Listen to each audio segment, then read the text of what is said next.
All right. Let's move on. Square Enix adopts new customer harassment policy. Final Fantasy Studios can now deny products and services to players who interact with an employee exceeds socially acceptable behaviors or is harmful. Now, who the fuck is interacting with Square employees to begin with? Right? And here's the thing. What happens? Necessary? And how is this fair? Because say there's an employee on X, but they're not expressly stated as such. Yeah. The second it happens to a popular streamer who maybe streams like Final Fantasy 14 and they wind up getting into a tuffle with a Square Enix employee on X or Reddit, if that happens, that's when we're going to actually see the extent to this.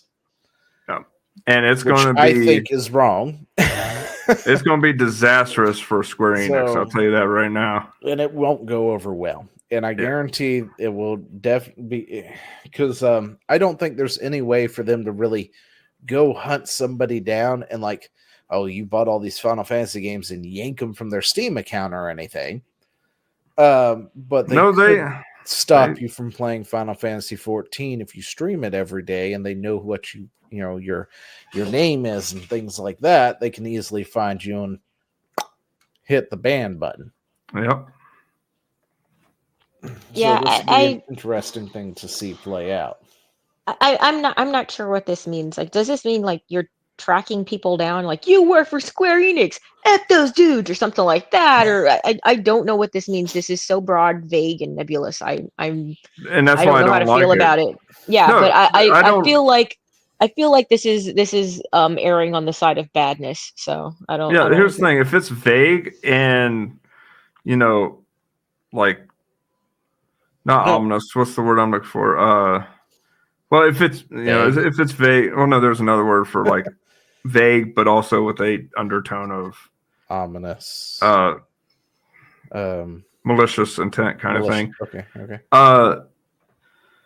Yeah, I'm going to assume malicious intent. I'm going to assume it's vague so that you can wield it as a cudgel whenever you like, because we've seen it time and time again. So I'm going to say this: Nintendo, F them. Square Enix, you're going very close behind Nintendo. All right. Then seeking to protect the workforce from undue, particular over-the-top harassment, Final Fantasy and Dragon Quest parent company Square Enix has adopted a new customer harassment policy, which gives them the right to take actions as necessary against any individual who threatens the company's operations or an employee's safety. Now, okay, that's different. Hold up. When we're talking about this, though, the only thing I can think of that Square has really had controversial, that had anybody raging for the most part recently in the recent years, has been the last Final Fantasy 14 expansion. Yeah. How bad that went over. Oh, it was bad. And let's see, what was it? I think there were people who were upset with the way that they handled Dragon Quest's remasters. Yeah, people were kind of weird about that too. They were going off. They were weird about that because they did do some Western or localization things with it to begin with, and then they did when they did the HD remaster, I think for 10 or something like that. They did the same thing over there where they changed certain things slightly because it's no longer acceptable or some bullshit. There was that stuff. But it never really went too over the top, and it wasn't really like the talk of the town for very long, unless you were deep into you talked about Final Fantasy 14 all the time. You weren't really hearing it. Mm-hmm. For the most part, it was more like a blip on the radar. Yeah. So I'm not really sure what has prompted this, but I have a feeling it probably has everything to do with Final Fantasy 14 and the fact that they just completely sidestepped Final Fantasy 7's remake into a completely different story. Because there are people who are very passionate about that. Like me. Oh, the Final but Fantasy I don't go 7. seeking people to yell at for it. I just yell into a mic and off the screen on you people. And but see, sometimes yelling into the mic is considered harassment from certain people. Yeah, That's a that's the related thing. That's post. where I'm just like, Yeah. I don't, I'm still not quite sure what they're talking about. I don't know, but this is, it sounds soft and it sounds like something that I'm So not for, you know. apparently, I guess one fan to a number of incidents involving a fan's interaction with one of their employees. How much you want to make a bet? Final Fantasy 14. I'm I'll be calling right it back. now. It's Mhm. the what's her name? Monk Wukong, not Monk Wukong. What? Jeez, I can't remember what the hell her name is. It's the one who was a prominent person in the story. Um, jeez, I can't remember her name. I dumb forgot. I hated her. Anyway, Square Enix believes that the feedback, comments, and requests received from our customers are essential to the advancement of our group and products and services. Therefore, we are committed to strive to apply your voice and improving our products and services. Yada yada yada. At the same time, there are instances where certain customers take actions directly or through our customer support centers or towards our group executives, employees, partners who are involved in the creation and distribution of our group's products and services that constitute customer harassment, such as denial of personality, violence, defamation, intimidation, advance notice of wrongdoing, advance notice of obstruction of business harassment. Like, who's actually doing that? I'm sure there was somebody. There's always the one, right? That's the thing. I'm just like, is this a policy that they made because of one person? Because It sounds it like seems like it an because overreaction, according to honestly. this, it was in response to a number of incidents involving a fan's interaction with one of their employees, which means there is one person who is off the chain harassing somebody at the company for something. Yeah, that just sounds weird. It sounds very strange to me.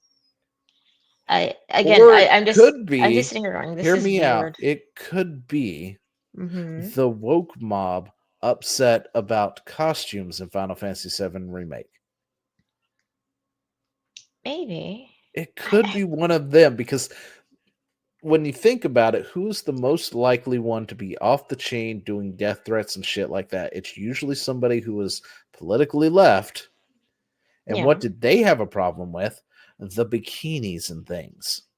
Like they yeah. were all up in arms about Tifa's bikinis and Yuffie's and all that other stuff, right? Hmm. So maybe it was one of them. But then Maybe. again, occasionally there's that one person on the right who's a complete lunatic who would do that too, but they're just a Hmm. lot rare. I don't know, man. It's very strange to me. This all seems very, very bizarre. It seems like So, it seems like an overreaction to a bad experience. I had a bad experience, wait a second. and To the that end, trouble the I actual had. policy holds that should the Kingdom Hearts series developer determine that an individual has engaged in action against one of our employees or partners that exceed socially acceptable behavior or is harmful, they reserve our rights to cease providing support services or to refrain from providing our group's products and services. Is this about Kingdom Hearts? Somebody upset about Kingdom Hearts? The series that should have ended like 15 games ago? Is that still a thing? I mean, the Yeah, first one was Kingdom Hearts is a fantastic. weird one. I absolutely love the first one. I've It's Yep. had to play the fantastic. second one. I played the second one, was completely lost on what the fuck was going on because they released I one for the DS Chain of called Chain of Memories. Memories. I So if am you not a didn't fan of Chain play of Memory. I the couldn't finish what it. if you didn't play the one that I thought was like a what's the word, a spin-off. I thought it was a spin-off, That's what it Right. felt right? So like. I never played it. And then when you play two and you find out you have to play the so-called spin-off to actually understand the story in two, I was very pissed off. Yeah, I know, right? Dude, when I found that out, and I know I'm abusing my soundboard, but was my reaction to having to play Chain of Memories. Because let me preface what before I play this. I freaking loathe a video game that is just a glorified card game. I hate that crap. I hate it in Mega Man network adapter or whatever. It's not a glorified card game, thank you. Sure. No. Wait. No. With that one, Mega Man Battle Network has got its own merits. No. I'm sorry. Bomber, but hang on. I was completely wrong. It wasn't that game. I don't know why I thought it was that game, but because the chips kind of resemble a card game. I'm not gonna lie. Maybe I'm just messing with you, but no. The game I was thinking of was Digimon World 2. Oh gosh. Yeah. So this was my reaction when I first got into battle in that game and saw the cards. I went, "What? What the fuck?" But yeah. I was not a fan of that game. I finished almost everything just because I'm that person, and I wanted to know. I was like, I really want to know, but I felt like it was a slog. It felt like a chore. It felt like a job to get through so that I could finish the story that I so loved in part 1. I never played Chain of Memories. I still haven't played Chain of Memories, and I am okay with that because I looked up what Chain of Memories was and was like, fuck that shit. I'm fine with catching up from a YouTube video real quick, figuring it out, and then finishing 2. I literally just watched a lore video. 2, and then 3 took a decade or so before it was even in production or something, before it even came out, that I just gave up on the Kingdom Hearts series at 2. Yeah. Now I know they've had like 15 games come out since then, but you know, they weren't Kingdom Hearts 3. And I wasn't going to do this jumping from thing to thing to now get the story that should be in Kingdom Hearts 3. Yeah. I'm sorry. I'm fine with multiple part stories on different games, right? You know, a 1, a 2, and a 3. I really hate it when a game does the whole, here's 1, here's 2. Oh, did you pay this game that was practically a spinoff, but we didn't tell you actually required you to play to get the story so you can start 2 and not be completely lost? Oh, and 3, we're not working on 3, by the way, but here's 1. This one's going to tell you about the past before 1, and this one's going to bridge the gap between 2 and 3, but you also have to play this one before you play that one, even though it came out after that one, so you can get the story up to that one. And then if you play these 2 over here, you've got to play them backwards in this order here in order to actually get the story. And then when you do that, then you'll be cut up to 3. Okay, and then you can play 3. And real quick, don't do that shit. and real quick, I'm going to cut every one of you MFers off in the comments. Don't even talk about Zelda. Every one of those games was self-contained. Yeah. So that whole storyline is a afterthought. Shut up. We're not even going to attempt the Zelda timeline. Oh my gosh. Anyway. No, and that's the thing. You don't need to. Have to. That's why I'm saying, like, none of you have to bring that up. You can do a timeline with it, and it's been done. There's an official timeline. You can, but I don't think that you're supposed to, honestly. I mean, they were just kind of like, oh, and yeah, let's tie this in. Okay, and there's this like cursory sort of hat tip to other games, but it's not necessary at all, and just it's fine. I enjoy Zelda for what it is. But if I have to do homework on a game, you better have made it the number that precedes the game that I am on. So if I am playing Mega Man 3, then the story if I'm missing any story, it had better be in 2 or in 1. I don't want to play something that has some Roman numeral in it that's not in that sequence, or has some sort of side or has some sort of side name on it, or I have to go do homework. I don't appreciate that. I don't want that. No. So I'm speculating that this might have something to do with Kingdom Hearts, and it probably might have something to do with somebody in Japan. What does? So, because I missed the first the actual policy, I'll circle back to it. Holds that that Kingdom Hearts series. We read that. Furthermore, in regards to those cases where such action is egregious or with malicious intent, the company now reserves the right to protect its employees and partners and take legal actions. Well, that's a no-brainer. Duh. Yeah. So, it was this first part here. They actually name dropped Kingdom Hearts. We were speculating on who would have done this, because further up in the article, The Kingdom Hearts fan base is kind of insane. Yeah, they mentioned up here where Square mentioned that where is it? Associations. Where was it? Because here's the thing: it's not the Square Enix fans you got to worry about. All right, it's the Disney fans.